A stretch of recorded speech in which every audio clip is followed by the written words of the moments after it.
Good morning. Good morning. Good morning, buddy. Welcome to Unity on the Seacoast. I'm strict instructions to put this closer to my mouth. When two more gathered, we always see a crowd. Welcome everyone on live stream, newcomers, and at any time you're in the area, please come and visit us personally. So, and thank you, choir and Barbara. Such a beautiful song. We begin by reading the daily word. Healing. My faith is making me well. Unity co-founder Myrtle Fillmore's healing journey began when she changed her mind, inspired by the words of a healing practitioner. She took this affirmation to heart. I'm a child of God, and therefore I do not inherit sickness.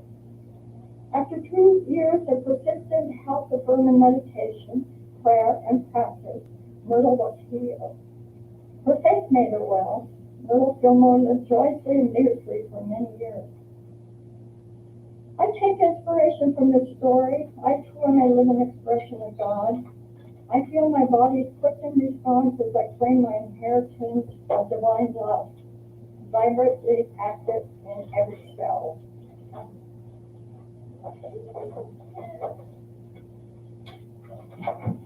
On my body. Good nutrition, exercise, and rest support my healing practice. My faith is making me well. And from Mark chapter 5, verse 34, he said to her, "Daughter, your faith has made you well. Go in peace and be healed of your disease." And again, the affirmation is healing. My faith is making me well. We also share in our mission statement, and please join us as we are a loving, nurturing community dedicated to leading an healthy path to spiritual living, to awakening oneness with God within us all. We recite our mission statement each week, and this year we should begin to reflect on what it will mean to us in the new year and what actionable things we can attach to it so it becomes alive in our hearts. Some comments here. Check out our website. You can see the weekly announcements. All our talks are archived there if there's something you want to go back and reflect on. And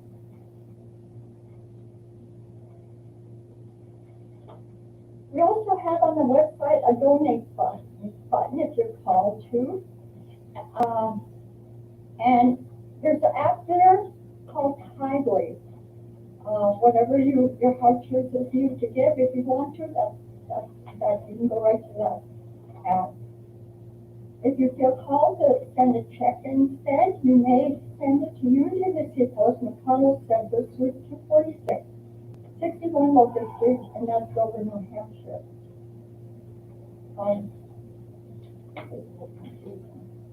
Anyway, talking about tithing, and this is very, very appropriate today, and I got our spiritual leader, Tom. I asked her if I could share my journey that's in that website on tithing, and he did absolutely. Since it's the week, the first week was prosperity, week 1, and this is second, week 2.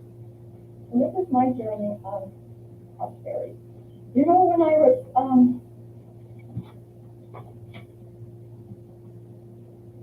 thinking of, I don't know, I guess it was in Dover on 2nd Street, I was asked to, my good friends had seen my life change. And they put 2 and 2 together. There was after I started talking, and I didn't even think about that. And so they asked me if I had shared my spirit, strength, and hope on it. And I said, I thought about it, and the best way that I can put my story is in poetic form. So what I did, pretty quickly, I didn't know what to call it. I didn't know what to call this book. I was full of fear.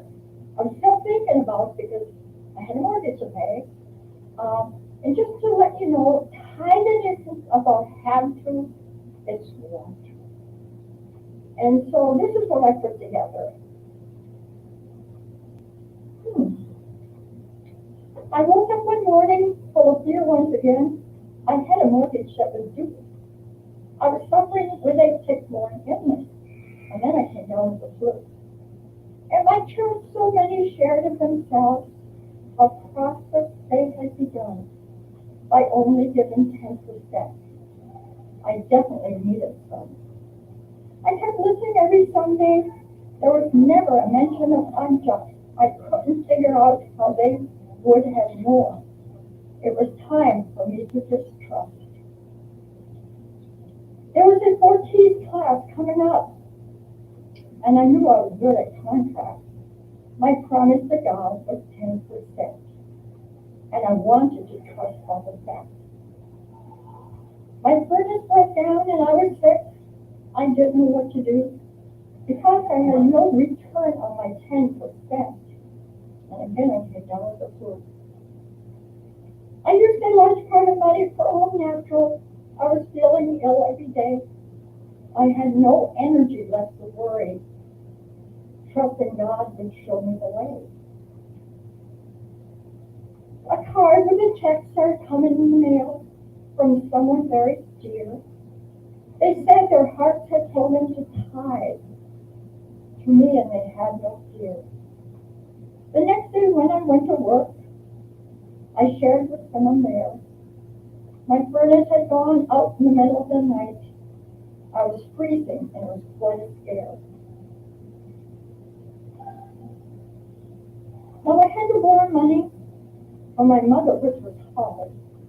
I told her the amount that I would need, thanking her in advance for the card. The very next day I received a call from someone I hardly knew. He said he called to help me with a furnace that was brand new. would bring it out today, and it wouldn't cost me much. Only what he paid for it. No labor, bolts, or stuff. I asked him if he'd hold my check until the end of the week. He said that's no problem. And I began to weep. I thought, I can't afford to tie it. And then my mind was clear. The law had started working, and there was nothing else to fear. I did not get 1,000, as I'd asked my mother. She sent me 6 times that much to my sisters and my brother. This tithing sure was working. I always had enough. I made sure that God got 10%. It wasn't even 12. Any other types of abundance was always coming my way. It came the time for me to sell my home. I couldn't stay. The ad was in the paper on Friday night. I just kept on tithing to God for my life. The second man who checked my home just loved what he did see. The offer he came back with was perfect just for me. I could not move for 3 more months. My apartment was being built. He said he'd wait until that time. My heart began to melt. Then came the day when I would move, and now was specific with God. I wanted an apartment way on top that would light up like a flag. On the day we drew our apartment numbers, it was plain for me to see. I had drawn a number I did not want. Now what was God's message to me? I became full of fear I wouldn't get the sun. I could not understand. My friends were praying, and I was too. God had dealt me a hard rough hand. I was walking out to go to work, and I looked to my left and did see a man looking down and clearly upset, holding a paper, it seemed to me. I asked him what apartment he drew. He said I drew 301. It said right front corner way on top, and I do not like this one. I asked him if he'd like to trade, and I told him I drew 104. I told him how much I loved the sun, and he said, let's worry no more. Right then we exchanged our numbers. In my hand I held 301. I had seen that corner while being built. I knew it was flooded with sun. The rest of this story is history. God is so good to me. Once again, he didn't fail me. I look from the top and I see 4 beautiful windows flooded with sun that comes from the east and the west. I sit in my chair, watch the budding of trees. I know in my heart I am blessed.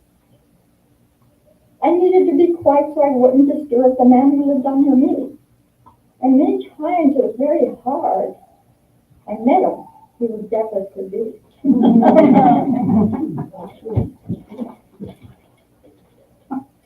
There were many, many more miracles, too numerous to name. I only know that God goes down in my famous Hall of Fame.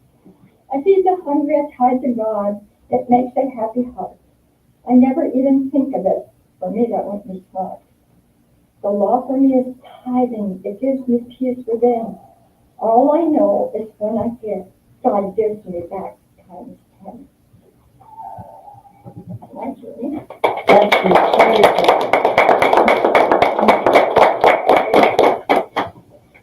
And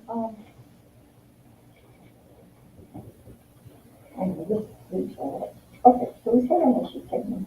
Okay, we also, I'm going to do the rest of these. Thank you, Frank, for trying to help me out with the paper. Okay, it's for the first Monday of each month, Charles Michaud has a meditation at 7 p.m. And also, we've also been broadcasting live on YouTube on our YouTube channel. Just type in the YouTube sequence in your YouTube search button. Pray real hard, I'll tell you. We will eventually have a of the past archive there. Next we told you Frank Berenstein that Tom will take a weekend off to rest up. Join us for Frank's Talk on One. And the following week, February 19th, we'll continue our year of inclusion as we look at the personal relationships between the races. On February 26th, Lent begins, and we'll take a look at Lent on the following Sunday, February 29th. Also, Linda, Kate, and Tracy have set up a meetup page. It will have upcoming events on them. Please check it out and sign up and share with all your friends. Okay, that's all for the announcements. Now, one very, very important thing, well, it's all important, but that we used to, we would hug, and it's a Sanskrit word called namaste, which basically, we fold our hands, and we say, the divine in me sees and honors the divine in you.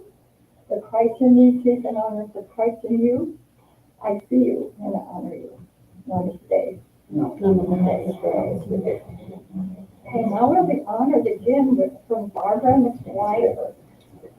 Namaste. Namaste.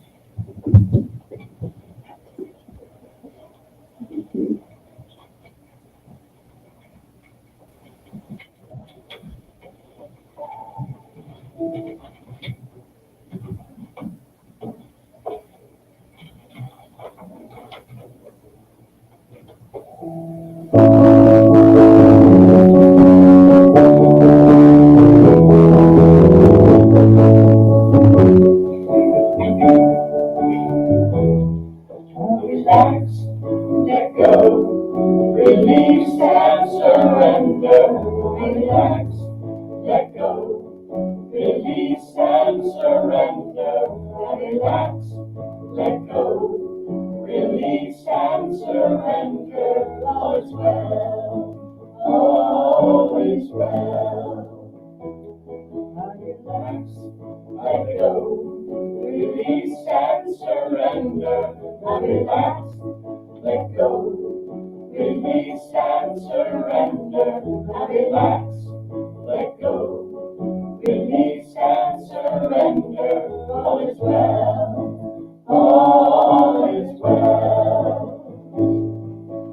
Every day I affirm and pray I'm blessed in everything I have.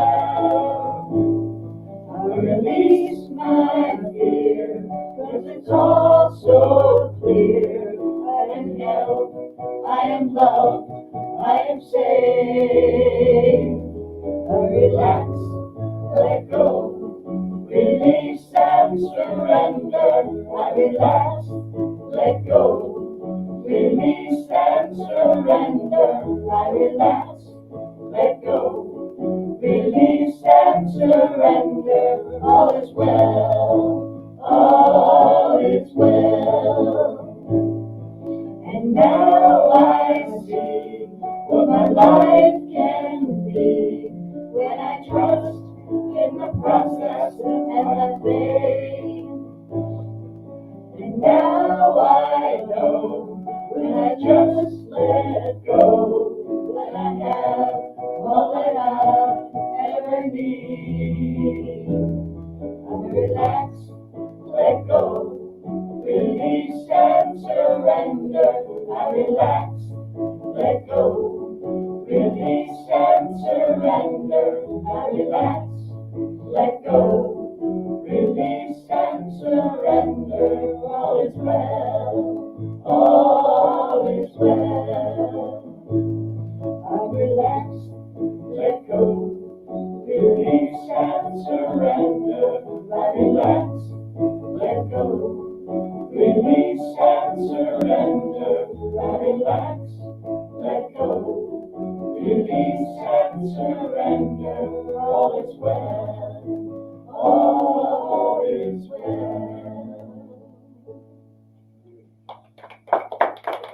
What time is it?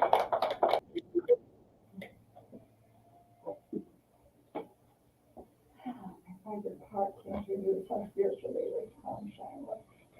I keep up with whatever the emails, not my way.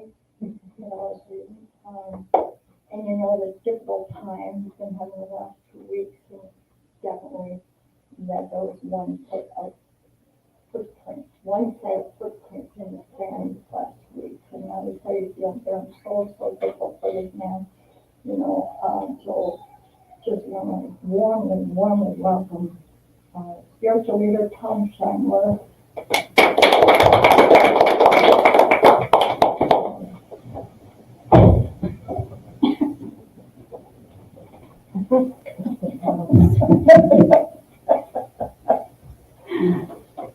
Good morning, everyone. Brian, thank you for the kind words. And the poem is great.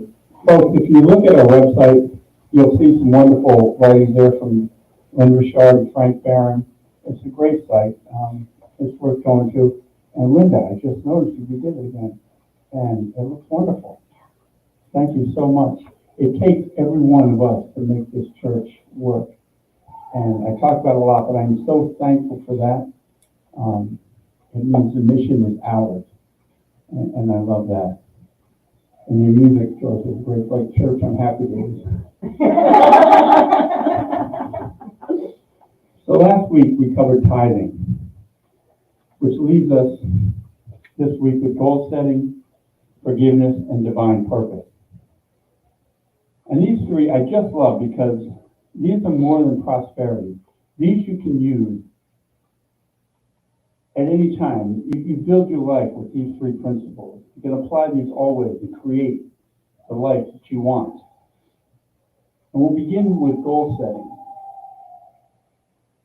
As with all the steps, goal setting doesn't work unless you do it. Again, principle 5, my favorite one. It's not enough to know, you must do the work.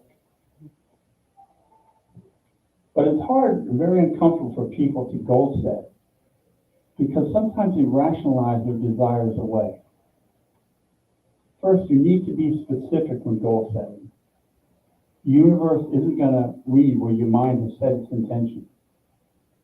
Edwene Gaines compares it to calling a clothing store and asking them to send anything that would make her look good without knowing her size, shape, or style.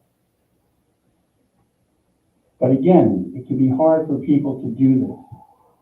You know, they may want to go to Hawaii, but they rationalize down their vacation down something close to home. They may want a new 4x4 truck, but rationalize it down to a compact car because we tend to dream along the lines that we're accustomed to. It doesn't mean that we don't have big dreams. We try and be realistic. But we all know that we have big dreams. We do it every time the lottery reaches $500 million. Practice goal setting. Keep a book with you, write them down, and expand your choices as you go. Take the steps to make yourself feel worthy of your goals. The universe knows that you're worthy of it. You have to convince yourself. Do things that make you feel pampered or even rich. Live in that feeling. For me, I like buying clothes. I can buy dress pants cheaper than I can buy jeans. I buy my ties in 6-packs.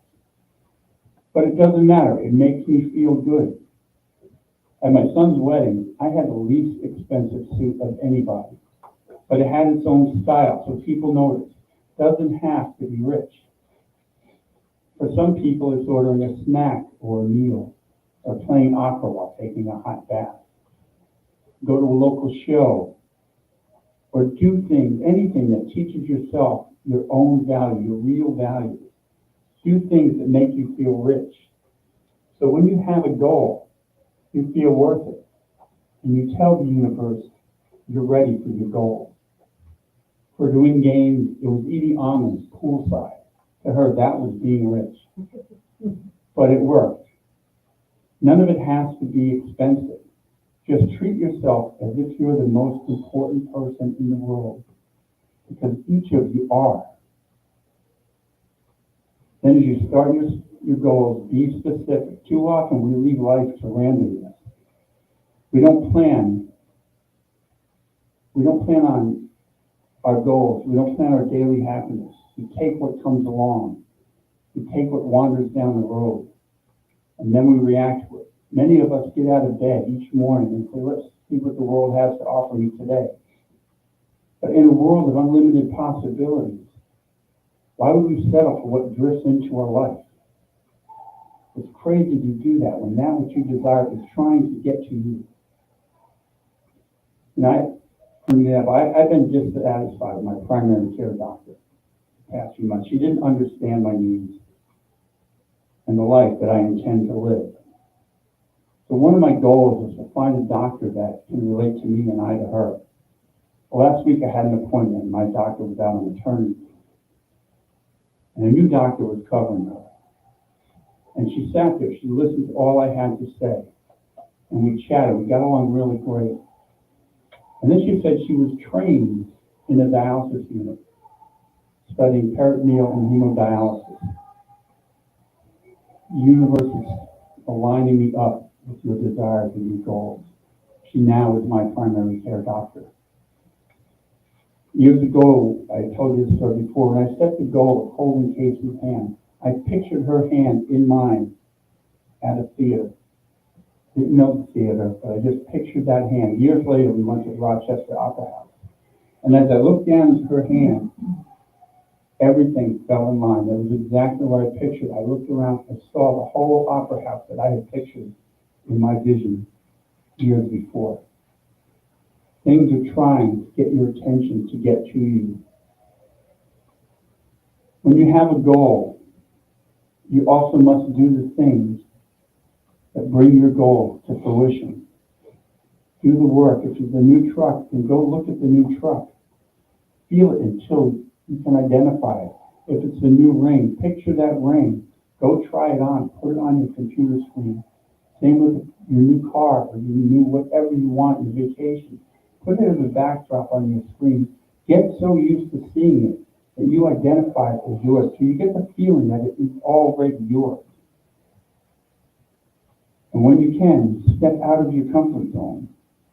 So setting goals is the funnest part. You don't have to rationalize them away. Your goals should make your heart sing. That's when you know it's your goal. And you get this feeling that makes you so joyous. Don't set goals that you think others would approve of or not approve of. It's not your goals. It's none of their business. If I had followed the goals that my family had set for me years ago, I'd be pumping gas at the gas station on Cape Cod, or I'd be working as a plumber with my brother in Florida. I could do these things, but none of them were aligned with me. So there was no joy in it for me. It was just joy in the idea for them. I remember in my early 20s, I wanted to be a great windsurfer. I didn't know, I'd never been on board, didn't know how to do it. I just liked the way it looked. But I'm going to make this happen somehow. A mile down the road, a guy opens up a windsurfing rental place on the beach. And I met a friend who couldn't speak English, but he windsurfed, and he was able to teach me. We would go to this rental place every day. Till I learned so much that he started asking us, he would give us a free board to use, the best boards, if we would just go sail up so people can see people doing it and having fun. At the end of the summer, to thank us, he gave us those boards. You don't have to tell people about your goals. People like to cut other people's goals down. They like to put their own rationality into them. To tell you how it's not possible, or not wise, or any reason it won't work. But don't allow others' limits on your goals to limit your goals. I grew up in a family of limiters. I kept every dream close to my chest because I'd been ridiculed too many times. My father loved to mock his son's dreams, and my mother just didn't have the inner strength to think that people can dream beyond their situation. She felt it was her job to insert reality into a dream. So I decided to do stand-up comedy. I did 1,500 miles away, where nobody I knew would be present. And I only let my family see after I knew I was good, because I would not have had the courage to do it beforehand. So begin by carrying a notebook. Write things down as they hit you, not rationalize them away. Do the things that make you feel worthy of your goals and your dreams, and visualize them. Place the images around so you feel attached to them. Affirm that your goals are already happening. Affirm it daily. Think about it before you get out of bed. Make your goals a part of your day. Ask yourself daily, what can I do, or what change can I make to make my goal a reality? And sit quietly and wait for the answer. The next law is forgiveness. This can be tricky. First, people wonder why forgiveness is in this spiritual laws for prosperity. When we do not forgive, we carry all sorts of emotions that jam up our flow. It's said that if you cannot forgive, you cannot go any further on your spiritual journey. And I kind of believe that. You know, one of the things that we established over and over again is all these principles that we talk about work through love. When we don't forgive, there is an absence of love within us. It's pinpointed or directed towards someone, but it's still an absence of love. Now, in a perfect world, we would forgive someone, they would change their behavior, and everyone would ride off on golden horses. But we don't live in that utopia. There's a lot of stuff, and that stuff carries weight when forgiving. First, there's emotional payoffs within people who don't forgive, or cutting someone out of their lives. We get this feeling of self-righteousness because we get the illusion that we're punishing the person that we feel has harmed us. I grew up in a discarding family. It's one of the weakest emotional reactions. You may feel the need to right fight or to tell others how you were wrong, and you may have been wrong. But you have to learn to release that and not carry that weight. Another problem people face with forgiveness is they may not want to face the other person. That other person maybe will escalate the situation. Try telling an emotional person you forgive them. You're more likely to get a slap in the face than any understanding. Another problem with forgiveness is perhaps that person is no longer around or alive. You can forgive them all you want, but they will never know. But here's the thing with forgiveness. It's for you, it's not for them. Sometimes you need to keep people out of your life because you don't need to carry the anger. It's not your job to change anyone. It's not your job to force them to see your point. And if they cast you aside, did they really have your best interest? Did they really love you in the way that you thought they did? And if you need to drop someone away from your life, understand that it is your life. And there are times that it's necessary. And forgiveness is not forgetting. Don't get those confused. I've had things done to me that I just can't forget. At the same time, I don't want to carry the weight of it. It hurts me, and it opens me up to too much pain. There are many things that people do that others that we can never forget, and we shouldn't. Each situation carries a degree of how much we can forgive. A nice scenario is when we forgive, we feel it deep within us, and they feel it, and the emotion is completely gone. But we're human, and that's not the case. Some things carry too much with it. Violence, severe emotional trauma, physical pain. You guys can think of them. And those things, it takes time and probably repeated forgiveness. And sometimes the forgiveness we can muster up is just enough to allow us to move on. So accept the level of forgiveness we have for each situation. Be okay to try and work on it more, but know that you're taking the steps. And the thought sometimes of that person will trigger something and bring back the whole process again. And we have to revisit what we've already forgiven. Now, this is very common. Sometimes forgiveness is just creating a scenario that you can live with. I did a forgiveness ritual at my father's grave. I had no idea why I seemed to not matter to him. I thought about his life there, and I thought, Or was he taught to be a dad? What did he know about learning to be happy and teaching me?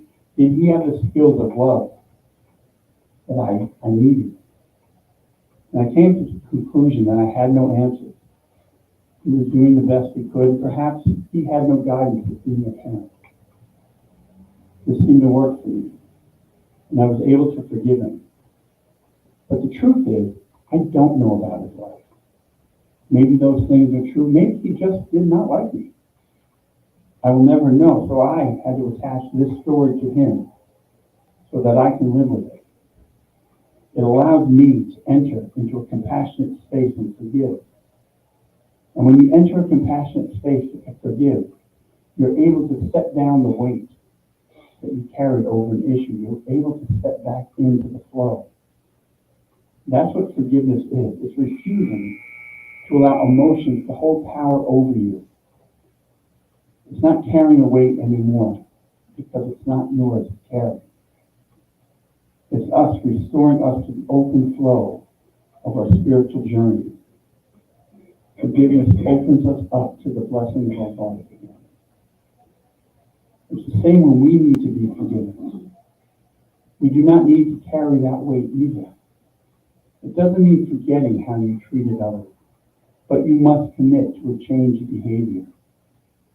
The other person may never forgive you, and that's their right. But live up to being a person worthy of being forgiven. And then forgive yourself. We all make mistakes. We all do cruddy things. But what shows our character is when we don't learn from them. Now, it takes commitment to do all of these things. It takes 100% commitment. But it's your life. Why would you commit anything less?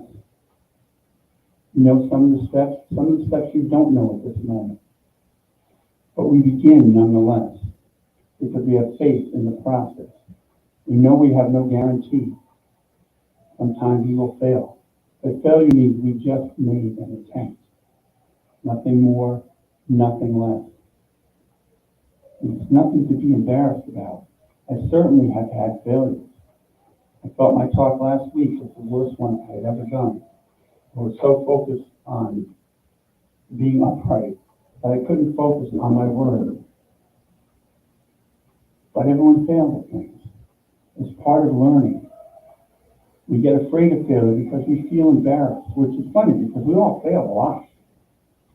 It's only failure. It's only a failure if we don't learn from it. We often achieve our desires because of failure. We try something that doesn't work, we recognize that way, and we seek a new way and we make a new attempt.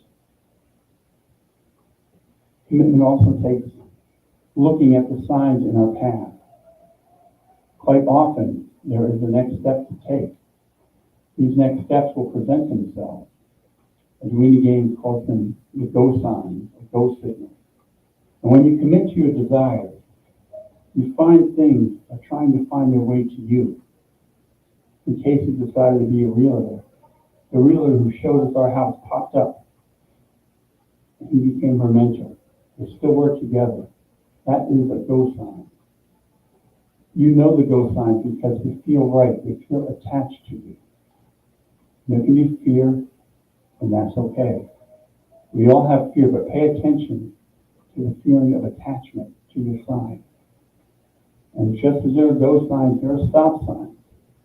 Those signs would tell us to tread lightly or to seek a different way. Pay attention to those as well.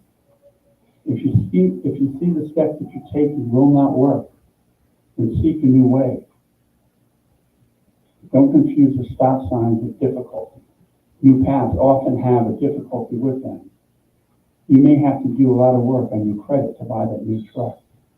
That new house you found may cost less, but it may require work to fix it up. Now finally, there's divine purpose. We are here on this planet to be the best version of us. Besides life, the next inheritance from God is to be happy, to live your passion. Maybe you want to change the world, or maybe your purpose is to be the best parent. Our divine purpose is unique to each one of us, and it's not for another to decide. Begin to sort out your purpose and learn to verbalize it and commit it. And when you verbalize it, you begin to draw it to you. But verbalize it with people that you trust, people who will help you raise you to your divine purpose. Moses, remember when he was going to free the Israelites? I am that I am. Have that same conviction that Moses had in your purpose. Declare it with such strength. And when you do that, the universe cannot help but to answer by placing the things that you need in your path. Last week I told you about wanting the hippie band. I declared it so many times, I did not remember telling my friend. Yet he saw one and called me. The universe heard and placed it in my path. Once you're sure in your mind that you desire, declare it. Again, with those that you trust. Tell only the people who will support you. Do not tell the people who will knock you down. Nothing is worse than having a dream picked apart by someone you hope to believe in you. Divine purpose, the fourth law of spirituality. We all go through the chores of daily life, but at some point we ponder, what's this all about? Life has to have more meaning than running errands, cleaning the house, or going to work. For each one of us has a divine purpose that will impact the world, something that changes our trajectory. For many, it's the time you become a parent and realize you become a teacher. I remember several for me. The time I met Casey and Bo, the time I met Sun Mi. Another is when I went into a unity church, and that step changed the trajectory of my life. I had a clearly defined purpose. And we all, each one of us, has that within us. The question is, are we willing to hold fast to that, to do the work, to attain our purpose? In this part of the book, Edwene Gaines talks about Gandhi and Mother Teresa. And if any of you have that in you, come on up, I'll step aside. But most of us are living average lives. We have our own divine purpose, which is unique. It's living up to our highest self in as many moments as possible. Keeping yourself in a loving flow. Greeting people with kindness. Thanking people. Being of service to your fellow man. And keeping your eyes open for those moments. This series of talks about prosperity. We've talked about keeping the flow open. Because life attracts life. And when you live up to your divine purpose in a loving, flowing way, it comes to you in a loving, flowing way from the universe. I cannot tell you how many times I've been in line behind someone at the grocery store who did not have enough money to pay for their food. One lady was just buying baby food. And each time I see someone struggle, I ask if I could pay. And I thank them for allowing me to do it. Because it's not about them being low on funds. It's about God giving me an opportunity to be abundant, to show the world I'm abundant, and to live up to the best version of myself. And in those moments, I am living my divine purpose. The four spiritual laws again are tithing, goal setting, forgiveness, and divine purpose. Each one of these carries with it the same theme. It requires us to be the best version of ourselves. Tithing requires faith. I give away and I get. Just doesn't make sense until you do it. Goal setting requires you to understand the best version of yourself and allow your desires to rise to manifestation. Forgiveness requires the best of ourselves, to forgive others and to forgive ourselves. There's a special kind of love in there. You can fight through negative emotion and raise the love to the surface. And divine purpose is simply you living up to the best version of you. The four laws or commitments or spiritual journeys, they're all based in keeping you in the flow of all that life has to offer. The last three practices always matter. If you want a better life, commit to those. If you want a better attitude, mental attitude, commit to them. Don't leave your life to randomness. If you do, you'll get random results. But when you learn to forgive or goal set and operate through your divine purpose, your life shifts to a positive flow. You've opened yourself up to all the good that can flow to you and from you. Life is going to happen. We each move through it every day. We can do the same things over and over, hoping for new results. Or we can try something new and get new results. Make a commitment to yourself. Commit to living a happy, healthy, and prosperous life. Remember, you are a child of God. So thanks for coordinating. I'd like to turn this to a meditation and I'll step away for a moment.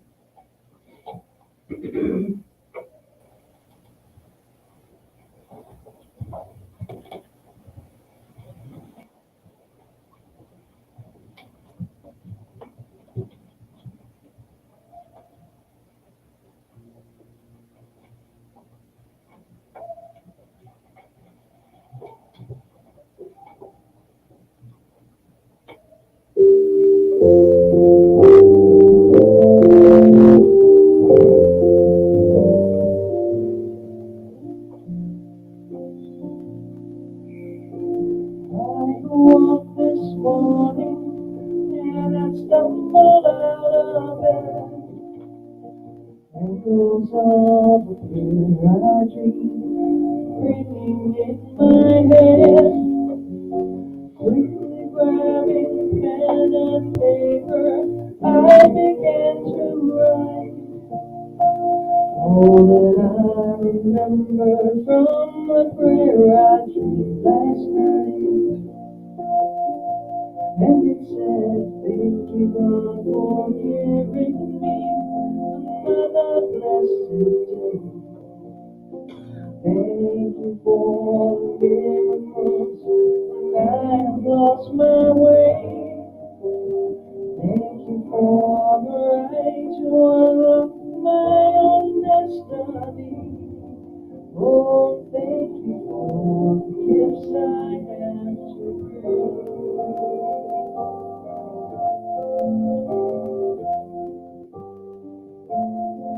Blessings are like colors, for they come in many shades. Laughter with someone you love, lessons learned each day. Trials we think are crisis, and the will to overcome. Finding strength inside ourselves when we thought we had none. And I say thank you, God, for giving me another blessed day. Thank you for the miracles when I have lost my way. Thank you for the right to unlock my destiny. Oh, thank you for the gifts I have today.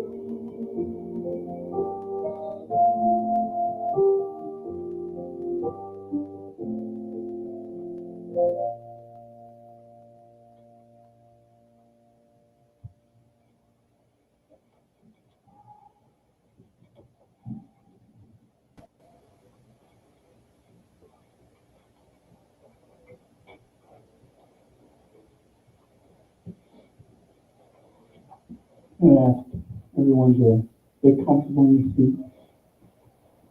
Your feet placed on the ground. And begin to breathe in and out. Find your comfortable breathing pattern.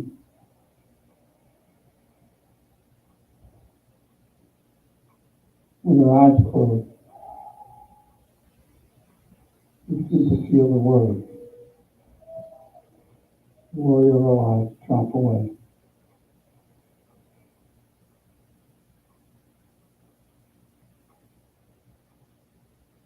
As we look in front of us, we see a low white picket fence.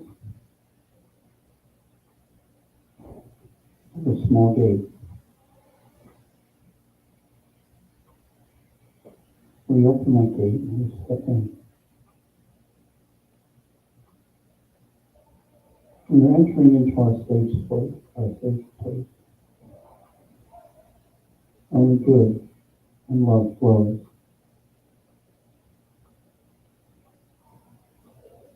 Tall green, white flowers, maybe a stream in the distance, kind of morning dew in the air.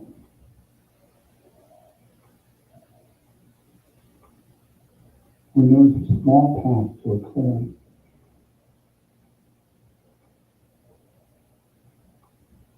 And we follow this path. And in the clearing, a white wooden bench.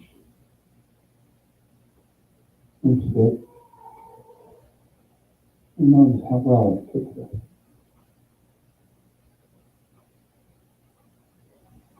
This is our gratitude bench. On this bench, we recognize all the gifts that have been given to us that shape our lives.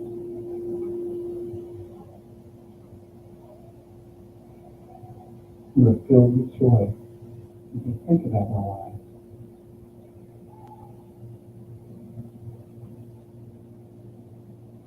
With our feet firmly on the ground, feeling the grass,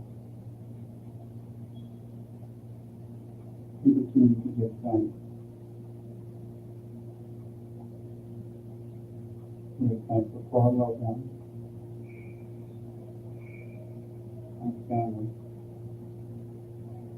our friends. We are thankful for our job.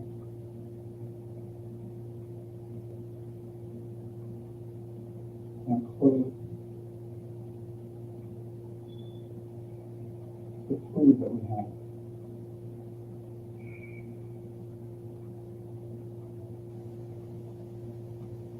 We're thankful for the lessons others have taught us.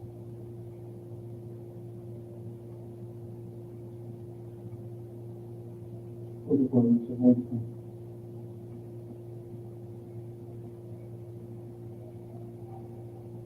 Maybe we're thankful for new tools or recipes.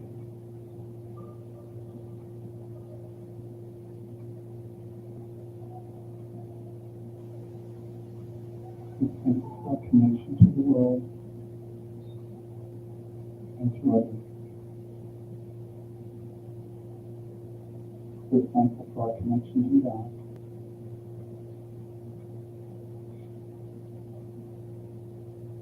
And each one of us begins to personalize that which we are grateful for. And we take a moment here to think quietly on those things that we are thankful for.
Dear God, and we're so grateful for all that the universe has provided for me. I live in abundance always when I recognize you as my source.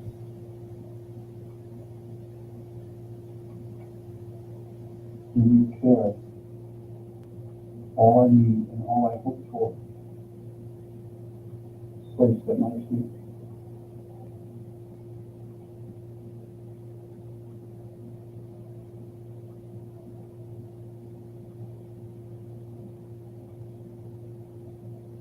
And rise from the bench. Walk back to the gate. And as we exit the gate, you know that we can return anytime.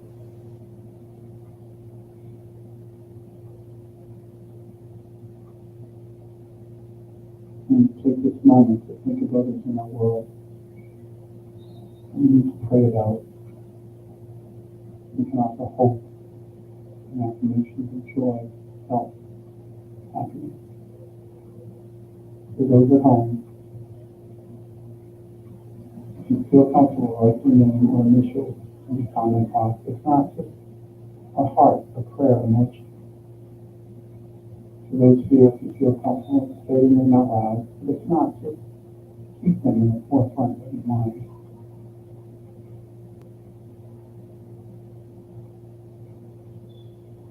I think of Edwene Gaines. I think of Candy Marie. I think of my friends, her family, and I think of my brother-in-law, Jay, and all those who love him. Think of Preston and Sandra.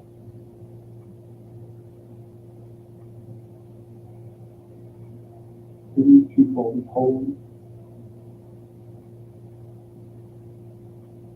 in the orb of love and envelope of love. We affirm their health, wholeness, and happiness. And so it is. Amen. I invite you to come back to me and we'll do the prayer of God and offering.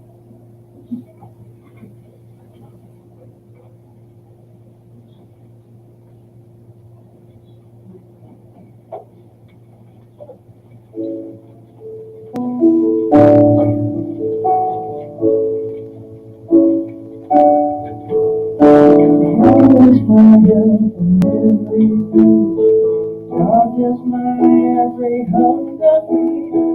God walks beside me and guides my way. Through every moment of the day, wherever we are, God is wherever we go. God is let everybody know. God is all is well. Whatever we give, God is whenever we love. God is always gonna be enough. God is all is well. All is well. Thank you, Lord. Now, if you'd like to repeat after me the prayer of tithe and offering. Divine love has me, blesses and multiplies all that I am, all that I have, all that I give, and all that I receive. And so it is. Amen. We'll close this out with a prayer of protection. Awesome. The light of God surrounds me. The love of God enfolds me. The power of God protects me. The presence of God watches over me. Wherever I am, God is. All is well, and we are richly blessed. Thank you guys so much. Join me for our closing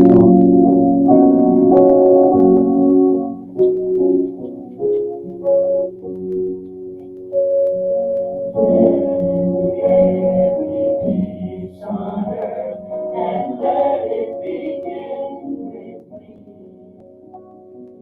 Let there be peace on earth.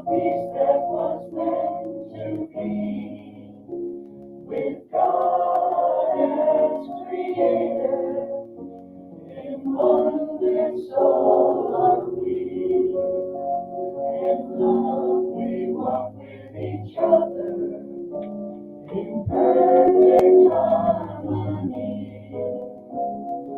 Peace has begun with me. Let this be the moment now. With every breath I take, this truth is my joy is found. To live each moment and love each moment with peace eternally. Now there is peace on earth and it has